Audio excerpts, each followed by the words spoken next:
नमक भी रख लिया, पानी का उपाय भी कर लिया, लक्ष्मी जी की मूर्ति भी सही दिशा में स्थापित कर ली, फिर भी पैसा नहीं टिकता। मनी प्लांट भी रख लिया, जेड प्लांट भी रख लिया, उसके बाद भी पैसा घर में नहीं आ रहा है। क्यों?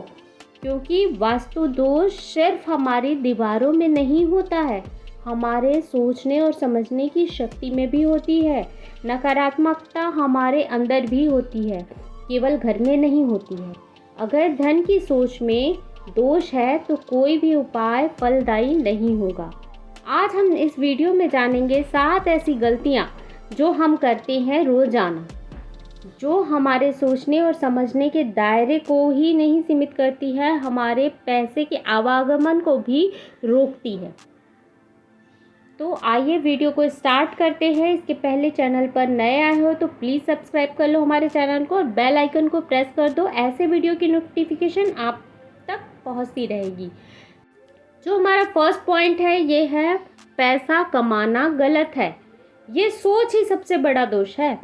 लोगों में ये थिंकिंग डेवलप होती है कि पैसा सिर्फ अमीरों के जेब में ही होती है, गरीबों को तो यूं ही जीना होता है। दूसरी गलत सोच ये डेवलप हुई है हमारे अंदर कि जितनी चादर हो उतना ही पैर पसारिए। ये दोनों ही थिंकिंग हमारे सोच को बांध देती है एक सीमित दायरे में और हम उससे ऊपर सोच ही नहीं पाते हैं। देखिए, एक पौधा भी अगर बांध दिया जाता है तो वो अपने हिसाब से डेवलप नहीं हो पाता है, उसका पूर्ण विकास नहीं हो पाता है, वो फैल नहीं पाता है। यही चीज़ हमारे सोच के साथ होती है। जब भी हमारे मन में पैसे को लेकर लिमिटेड बातें आती हैं तो कैसे लक्ष्मी ठहरेगी और कैसे लक्ष्मी का आवागमन होता रहेगा। वास्तु कहता है जिस चीज़ को आप नकारते हो वो आपसे उतनी ही ज़्यादा दूर होती जाती है। तो जब आप लक्ष्मी के आवागमन को अपने ही सोच के दायरे से बांध दोगे तो कैसे आपके घर में लक्ष्मी आएगी और टिकेगी। इसलिए अपने सोच के दायरे को बढ़ाइए, अपने सोच को लिमिटेड मत करिए, उसको बांधिए मत, उसको फैलने दीजिए। आपकी चादर उतनी लंबी होनी चाहिए जितना कि आपका पैर है और अपनी चादर को बढ़ाते जाइए। ये सोच आपको हमेशा अपने अंदर डेवलप करना है कि पैसा सिर्फ अमीरों की जेब का मोहताज नहीं है। पैसा आपके पास भी हो सकता है, बस आपको अपने अंदर कुछ ऐसे सोच को डेवलप करना होगा जो कि लिमिटेड ना हो, बंधा हुआ ना हो। पैसे का जो दूसरा रोल होता है, पैसा आ तो जाए पर आप उसे रोक नहीं पाते हैं, ये सबसे बड़ी और सेकंड प्रॉब्लम होता है। धन आता है लेकिन तुरंत खर्च हो जाता है, फालतू चीज़ों पर खर्च होता है, बिना योजना के, बिना प्लानिंग के। ये एक मेंटल दोष बनकर रह जाता है। वास्तु काम में कहा गया है कि घर में लक्ष्मी तभी टिकती है जब घर वाले बुद्धिमानी से खर्च करते हैं। पैसा रोकना भी एक कला होता है, यही सोच का वास्तु होता है। तो नेक्स्ट टाइम में जब भी आप मार्केट जाएं तो चीज़ों को देखकर अट्रैक्ट ना हो, जब तक कि आपको उसको ज़रूरत ना हो तब तक परचेस ना करें। थर्ड रूल ये है कि हर किसी को सुनकर फैसले लेना नहीं चाहिए।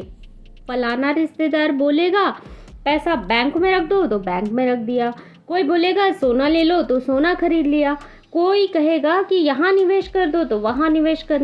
आपका मन हमेशा चंचलता में डूबा रहेगा, डगमगाता रहेगा। वास्तु कहता है धन वहीं टिकता है जहाँ निर्णय लेने की क्षमता हो, कंफ्यूजन ना हो। मन स्थिर करके अपने दिमाग से सोचिए कि आपका पैसा आपका है, आपने मेहनत से कमाया है, इसे रखने का पूरा निर्णय आपका ही होना चाहिए। इस पर किसी दूसरे का प्रभाव नहीं पड़ना चाहिए, उसके सोच का प्रभाव आप पर नहीं पड़ना चाहिए। आपका पैसा आप अपने समझ से खुद से ही खर्च करने की सोचिए कि आपको कहाँ पे लगाना है, कहाँ अपने पैसे को इन्वेस्ट करना है। सोने में इन्वेस्ट करना है तो उसका पूरा फील्ड वर्क कीजिए, उसका पूरा ब्यौरा लीजिए कि सोने में इन्वेस्ट करना कितना सही रहेगा और कितना गलत। किसी दूसरे को देखकर उस पर निर्णय मत लीजिए। घर में जो चीज़ें बिखरी होती है, टूटे फूटे होते हैं, बर्तन होते हैं, बंद घड़ियाँ, ये क्यों कहा जाता है वास्तु में इन्हें हटाने को? क्योंकि ये एक तरह का मानसिक दोष होता है जिसे देखकर हमारे अंदर नेगेटिविटी आता है और हमारे अंदर एक तरह अव्यवस्था फैलती है और हम अव्यवस्थित हो जाते हैं। हमारे अंदर प्लानिंग करने की क्षमता डेवलप नहीं हो पाती है, इसलिए इन चीज़ों को हटाने को बोला जाता है। बिना योजना के जब हम जीते हैं, बिना प्लानिंग के जीते हैं, अगर आपकी सोच अव्यवस्थित है तो क्या करना है, कहाँ खर्च करना है, ये आप कभी तय नहीं कर पाओगे। धन स्थिर नहीं हो पाएगा। जो मन बिखरा है वहाँ पर लक्ष्मी कभी नहीं ठहरती है। लक्ष्मी वहीं ठहरती है जहाँ पे प्लानिंग के साथ व्यवस्थित रूप से कार्य किया जाता है। जहाँ पे व्यवस्थित रूप से लोग कार्य करते हैं वहाँ लक्ष्मी आती भी है और ठहरती भी है। यही अंतर होता है कि अमीर लोग हमेशा हर एक काम, उनका हर एक सेकंड, हर एक मिनट प्लानिंग के साथ चलता है और हमारा हर एक सेकंड, हर एक मिनट, हर एक घंटा, हर एक दिन अव्यवस्थित होता है। यही डिफरेंस जब हम कवर कर लेंगे, हमारे पास पैसा आएगा भी और टिकेगा भी। समय का सदुपयोग करना ज़रूरी है, लेकिन हम लोग समय को अनदेखी कर देते हैं। पैसे की अनदेखी होती है समय। समय सबसे मूल्यवान है, सबसे बड़ी संपत्ति होती है। जो समय का कद्र नहीं करता है, समय भी उसकी कद्र कभी नहीं करता है। वो कभी भी पैसा नहीं कमा पाता है जो समय की कदर नहीं करना सीखा होता है। वास्तु में समय को काल कहा जाता है। जो समय का सम्मान नहीं करता, काल उसे पीछे छोड़ दिया करती है। इसलिए हमेशा समय का सम्मान कीजिए। हर कार्य प्लानिंग के अनुसार समय पर करना सीखिए। प्लानिंग कर लेना ही बहुत बड़ी बुद्धिमानी नहीं है। प्लानिंग के साथ चलना ही आपको कामयाबी दिलाएगी और पैसा आएगा भी और टिकेगा भी। खुद के पैसों पर दूसरों का कंट्रोल कभी मत होने दीजिए। खुद के पैसे बहुत मेहनत से आप कमाए हो, आप ही का कंट्रोल होना चाहिए। धन को लेकर पक्षपात भी वास्तु दोष बन जाता है।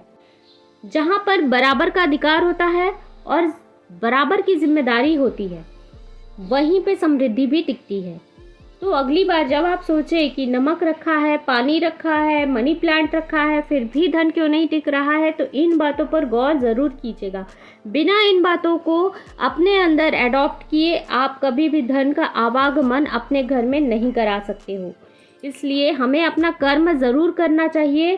कृष्ण जी ने भी कहा है कि हमें कर्म पर फोकस करना चाहिए, फल खुद ही मिल जाता है। तो आपका सबसे बड़ा कर्म यही सारी चीज़ें हैं जो कि आपको करनी है। अगर आप इन सारी चीज़ों पर काम कर लोगे तो आपके घर में धन का आवागमन होने से कोई नहीं रोक सकता। क्या आप भी इन 7 में से कोई गलती कर रहे हैं? हमें कमेंट में ज़रूर बताइएगा। अगर वीडियो में मदद मिली हो तो शेयर कर ताकि औरों को भी इससे मदद मिल सके। मिलते हैं अगले वीडियो में कुछ ऐसे ही टॉपिक के साथ। तब तक के लिए थैंक यू सो मच।